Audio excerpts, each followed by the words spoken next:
ওরা আমায় এভাবে কেন মারল মা? মা, আমি তো যেমন ডিউটিতে যাই সেরকমই ডিউটিতে গেছিলাম, কিন্তু আমি তো জানতাম না যে আজই হবে আমার শেষ দিন।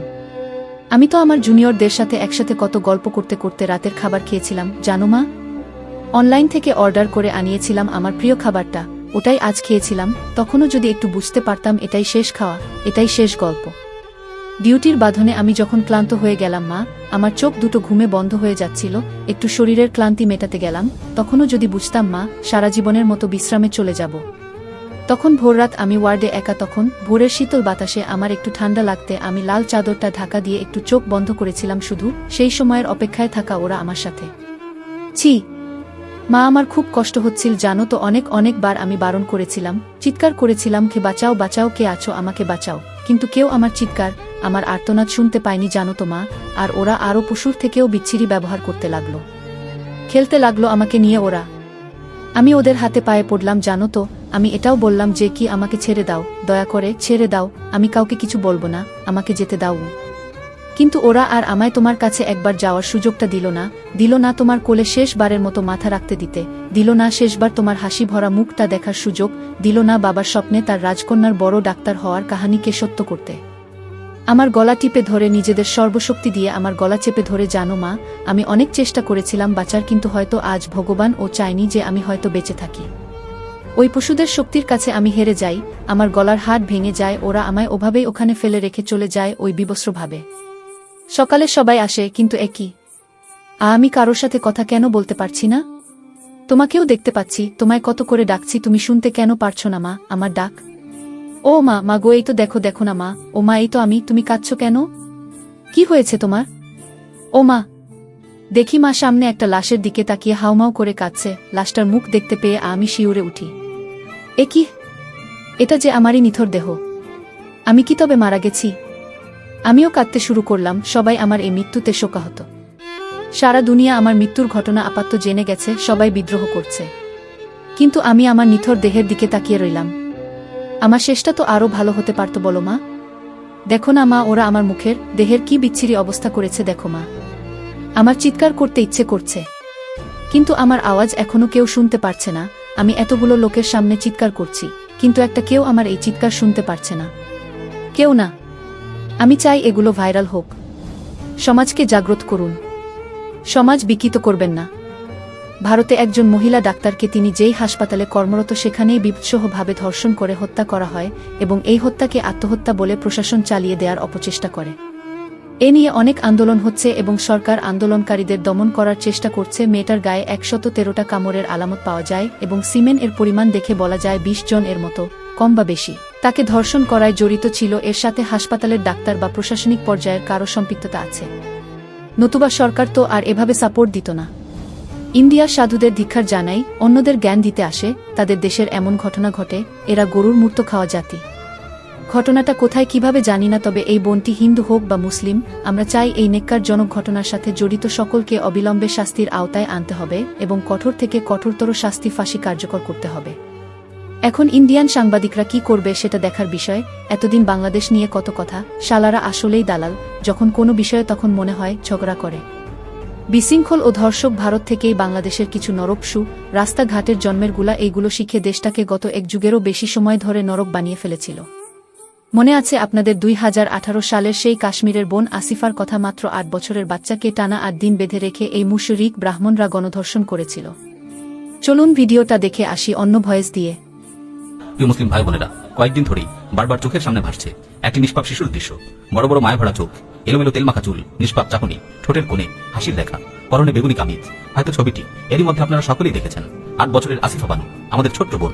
অনেকে হয়তো তার অন্য ছবিটিও দেখেছেন। সেই একই কামিজ পরা অবস্থায় মুখ থুবড়ে পড়ে আছে ছোট্ট আসিফার নিথর দেহ। এই ছবিটি শুধু আসিফার ছবি না, এটি আমাদের সবার ছবি। এটি হিন্দুস্তানের মুসলিমদের ছবি। আসিফার মতোই হিন্দুস্তানের মুসলিমদের ইজ্জত আজ এভাবে মুখ থুবড়ে পড়ে আছে। ভারত নিয়ন্ত্রিত জম্মু প্রদেশের সবচেয়ে দরিদ্র গোষ্ঠীগুলোর একটি হলো বাকের ওয়াল গোষ্ঠী।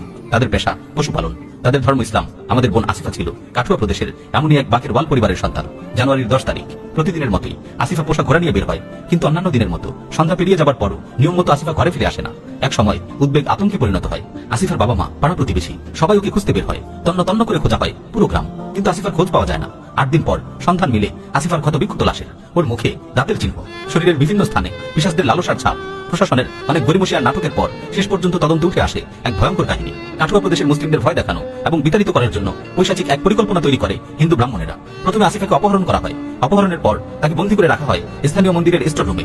তারপর মালাউনের দল পালাক্রমে 8 বছরের মেয়েটিকে ধর্ষণ করে। প্রতিদিন মন্দিরের নিয়মিত কাজকর্মের সময় আসিফাকে ঘুমের ওষুধ খাইয়ে স্টোর রুমে ফেলে রাখা হতো। এভাবে পালাক্রমে চলতে থাকে আমাদের বোনের উপর অকথ্য নির্যাতন। শেষ পর্যন্ত এই মালাউনের দল আসিফাকে মেরে ফেলার সিদ্ধান্ত নেয়। হত্যার জন্য আসিফার নিস্তেজ হয়ে আসা দেহটিকে নিয়ে যাওয়া হয় জঙ্গলে। জঙ্গলে হত্যা করার আগে এক মালাউন আবদার করে শেষবারের মতো আসিফাকে ধর্ষণ করার। শেষবার ধর্ষণের পর গলা টিপে, ওড়না দিয়ে ফাঁস দিয়ে এবং পাথর দিয়ে খুলি থেতলে আসিফাকে হত্যা করা হয়। ইন্না লিল্লাহি ওয়া ইন্না ইলাইহি রাজিউন। এই পুরো পরিকল্পনার পেছনে ছিল মন্দিরের পান্ডা সঞ্জিরাম, তার ছেলে ও ভাগ্নে দীপক খাজুরিয়া নামের এক পুলিশ সদস্য। শেষবারের মতো আসিফাকে ধর্ষণ করে। আসিফাকে বন্দী করে রাখা অবস্থায় সঞ্জিরামের ভাগ্নে উত্তরপ্রদেশে থাকা তার এক বন্ধুকে ফোন করে বলে সে যদি কামের জ্বালা মেটাতে চায় তাহলে যেন দ্রুত কাঠুয়া চলে আসে। লা হাওলা ওয়ালা কুওয়াতা ইল্লা বিল্লাহ। আমাদের নবী মুহাম্মদুর রাসূলুল্লাহ সাল্লাল্লাহু আলাইহি ওয়াসাল্লাম বলেছিলেন, ইউশিকুল উমামু আন তাদাআ আলাইকুম কামা তাদাআল আকালাতু ইলা কাসআতিহা। এক সময় দুনিয়ার লোকেরা তোমাদের উপর ঝাঁপিয়ে পড়ার জন্য একে অপরকে ডাকতে থাকবে, যেভাবে খাবারের দস্তরখানে বসে তোমরা একে অপরকে আহ্বান করে থাকো। আল্লাহর কসম, আসিফার এই ঘটনা রাসূলুল্লাহ সাল্লাল্লাহু আলাইহি ওয়াসাল্লামের এই হাদিসের কথা বারবার মনে করিয়ে দিচ্ছে। এই মালাউনের দল দাওয়াত করে মানুষ আনছিল আমাদের বোন, আমাদের পবিত্র মুসলিম বোন আসিফাকে ধর্ষণ করার জন্য। ওয়াল্লাহি এই ঘটনা পাষাণের হৃদয় ভেঙে দেওয়ার জন্য যথেষ্ট। যখন আসিফার মৃতদেহ খুঁজে পাওয়া গেল, দেখা গেল তার সারা দেহ রক্তাক্ত। ডাক্তারি পরীক্ষায় দেখা গেল তার জরায়ু ছিন্ন বিচ্ছিন্ন হয়ে গেছে। তার শরীরে আগুনের ছেঁকাও দেওয়া হয়েছিল। লা হাওলা ওয়ালা কুওয়াতা ইল্লা বিল্লাহ। আসিফার বাবা মা সারা গ্রাম তন্ন তন্ন করে খুঁজেছিলেন, কিন্তু তারা মন্দিরের ভেতর খুঁজেননি, কারণ তারা মনে করেছিলেন এটা ওদের পবিত্র জায়গা। তারা বুঝেননি এই মালাউন হিন্দু কুকুরের দলের কাছে পবিত্রতা বলে কিছু নেই। আল্লাহ তাআলা বলেছেন, ইয়া আইয়ুহাল্লাযীনা আমানু ইন্নামাল মুশরিকুনা নাজাস। এই ইমানদারগণ, নিশ্চয়ই মুশরিকরা অপবিত্র। এই মুশরিকরা নিজেরা যেমন অপবিত্র, তেমনি তাদের বিশ্বাসও অপবিত্র। আর তাই কোনো ধরনের সভ্য আচরণ তাদের কাছ থেকে আশা করা যায় না। এই মালাউনের দল এত নিচু, এত ঘৃণ্য যে নিজেদের উপাসনালয়ে দিনের পর দিন একটি বাচ্চা মেয়েকে আটকে রেখে তাকে ধর্ষণ করতে তাদের বিন্দু মাত্র বিবেকের দংশন অনুভূত হয় না। এই হিন্দু মালাউনের দল এতই নির্লজ্জ যে বাবা আর ছেলে মিলে একটা বাচ্চা মেয়েকে ধর্ষণ করে, এতে ওদের কোনো লজ্জা হয় না। আর এত কিছুর পর এই মালাউন সম্প্রদায়ের প্রতিক্রিয়া কি ছিল? প্রথমে তারা চেষ্টা করলো হত্যার তদন্তে ব্যাঘাত ঘটানোর। আসিফার জন্য প্রথমে একজন উকিল নিযুক্ত করা হয়েছিল।